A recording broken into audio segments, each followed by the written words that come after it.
Welcome back. This is the third video recording from week 4 lesson of IM2.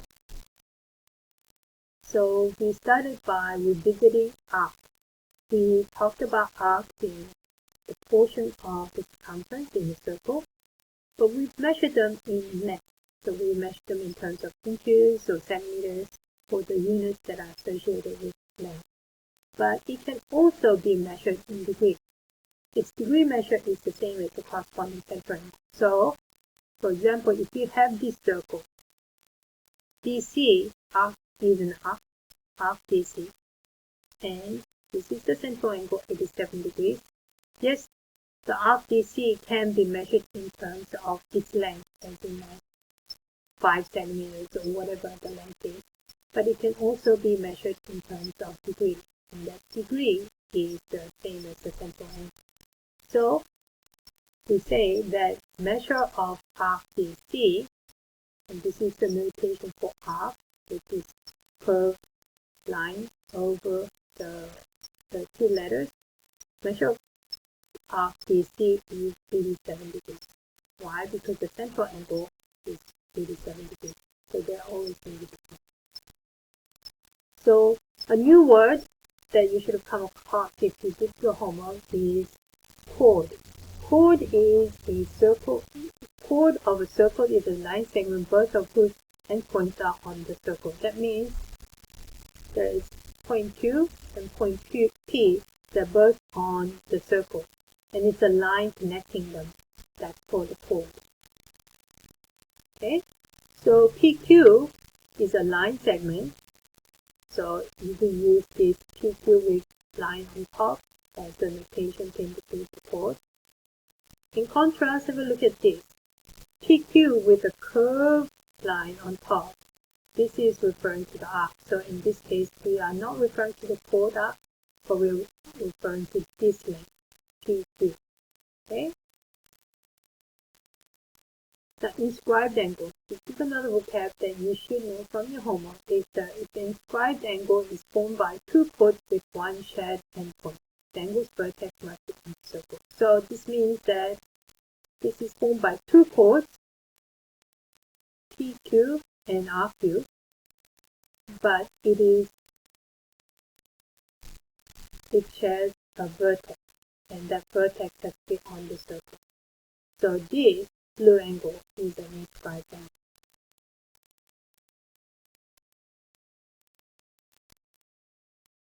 So we say the angle PQR, angle PQR, we're referring to this blue angle, is an inscribed angle. We use that notation. So let's try this. Which one of these are chords? Okay, quickly jot down on some paper which one, A, B, C, D, E, F, and there are more than one answer, so please jot down all the chords that applies. And hopefully you said B was a chord, C was a chord, and D was a chord. Okay, remember the endpoints, two endpoints must be on the circle. Here the endpoint is in the center. This is actually a diameter. Diameter is actually a special chord that goes through the center. This is a chord, this is chord. This is not a chord because the endpoints are outside the circle, and this is not a chord because the endpoints are not on the circle itself. Okay, what about this? Which one are inscribed angles? Okay, quickly jot down which one do you think are the inscribed angles. Remember, inscribed angles are made by two chords where the vertex is on the circle itself. Okay, hopefully you said D, E, and F are inscribed angles. Why? Because the vertex is on the circle. Vertex is on the circle. Vertex is on the circle. The vertex is not on the circle here, and the vertex is not on the circle here, and the vertex is on the center here, so it's not on the circle. Okay, what is the measure? Let's try this problem. Okay, so we are looking for measure of arc RS. Measure of arc RS, what do you think? Please jot it down. Hopefully you wrote RS. Where is RS? RS. We're talking about this arc. Okay? Now, when we see this M here, that means we're talking about angle measure or angle notation. So, measure of RS, arc RS will be 145 degrees. And we will write 145 degrees Celsius. Okay, so this time we're looking for angle DBE. Where is angle DBE? Okay, so we are looking for this central angle here. Okay, but now we're given this arc measure of the arc measure. So do we know what the central angle is? I hope you said it's exactly the same. So this angle is 317 degrees also. So here is a little bit more tricky. Measure of arc JK. JK, we're looking for this measure. Arc is here. Okay, so please quickly jot down what do you think is the measure of this. So what will be the number in degrees that we go here? Well, we know that this is a straight line. That means they have to be supplementary with this angle, 115. So 180 minus 115 is 65 degrees. So if the central angle is 65 degrees, then the measure of the JK will also have to be 65 degrees. Okay, alright, now we're going to be talking about inscribed angle, central angle, and arc. A lot of new vocabulary that you need to get used to. How many central angles correspond to angle arc DC? So arc DC is referring to this red line or red curve. Okay, so how many central angles? Well, there's this central angle. Can you create a different central angle than this? No, so you only have one central angle that is associated with a given arc.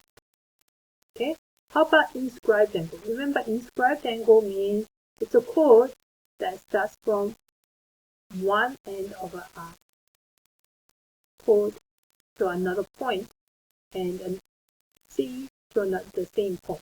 So this will be an inscribed angle that is intercepted by BC, the arc BC. So this will be one inscribed angle. Can you create another inscribed angle? Yeah, because it's just the inscribed angle definition. It just needs to be on the circle itself. The vertex has to be on the circle itself. So that's another inscribed angle. Okay, can you create another? Yeah, if you have point vertex in here or anywhere else. So there are many inscribed angles given an arc BC. Okay, so and we say the inscribed angles intersect the arc. Inscribed angle, so this angle, inscribed angle intercept the arc BC. Okay, and this word intercept, this is the same word that you've used for x-intercept, y-intercept. Okay, think about how that word is used. X-intercept was when the graph crossed the x-axis. So in this case, we're saying the arc BC is touching or at the point of the circle. So that's what we say. DC implies the angle.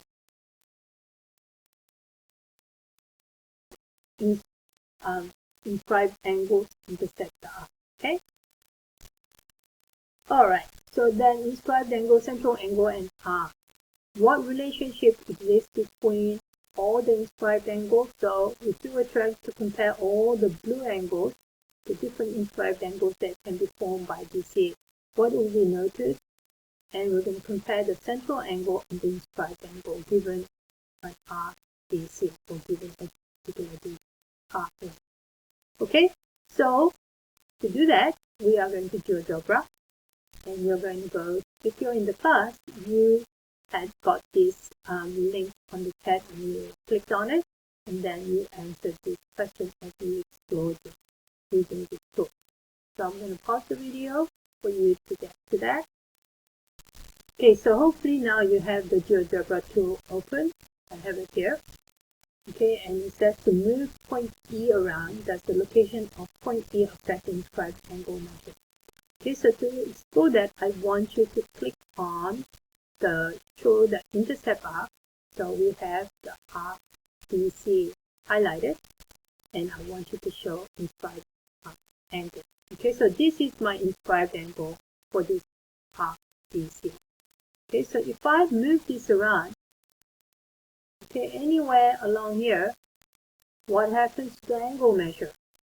Okay, what is the angle measure of the inscribed angle? It's the same, it's 53 degrees. Okay, so does the angle measure change? No, it does not change. Okay, now what is the relationship between inscribed angle and the arc measure? So we just answered that. Okay, to explore this second question, what is the relationship between inscribed angle and the arc measure? Okay, so to do that, I'm just going to use my inscribed angle. Okay, I want you to click on show arc measure.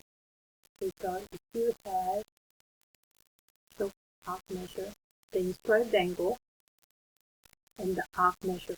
Okay, so notice that see if you can compare 53 degrees and 106 degrees. Okay, is there any relationship?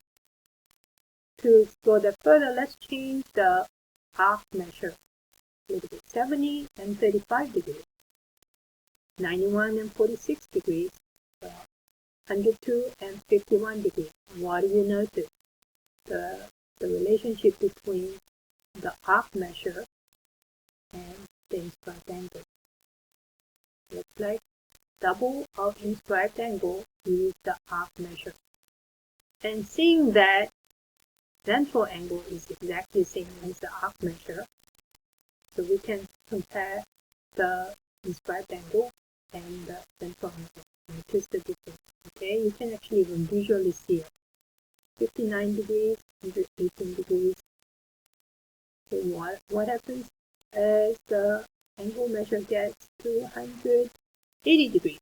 Okay, so that's the third point. When move the point C, so the CD becomes the diameter, and here it is. What is the inscribed angle measure? What is the inscribed angle measure? So the central angle was 180 degrees, and on top of that, so it was 90 degrees. And let's keep moving. Make it bigger. Okay. If it was 220 degrees, if the central angle was 220 degrees, what was the inscribed angle? It was 110 degrees. Okay. So those are some points that you should have noticed from exploring this tool. Okay, so now let's summarize what was discovered.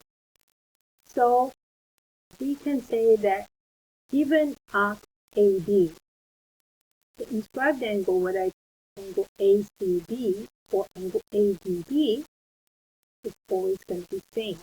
So for example, arc AB will give the angle ADB is going to be the same as angle ACB.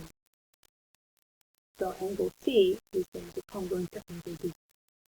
Okay, because both angles intersect arc AB. So you take notes on this. Fact 2. The intercept arc has twice the measure as the inscribed angle.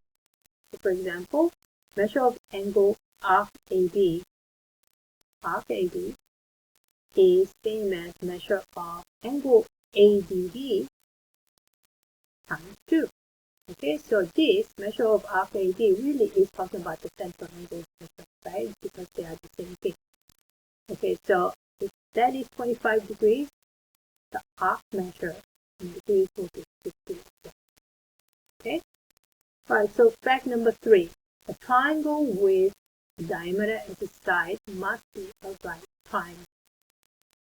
Okay, so because the central angle here is 180 degrees, half of 180 degrees here is going to be 90 degrees. Does not matter where the vertex is. Even if you move the T point T over here or over here, it's always going to be 90 degrees. So given UV's diameter, then measure of UV, arc UV is 180 degrees. So angle UCV is its inscribed angle, and the UCV is its inscribed angle. So it is always going to be 90 degrees, no matter where point T is on the surface. So this is the third point. Okay? Alright. So, okay, Alright, so I'm going to pause the video.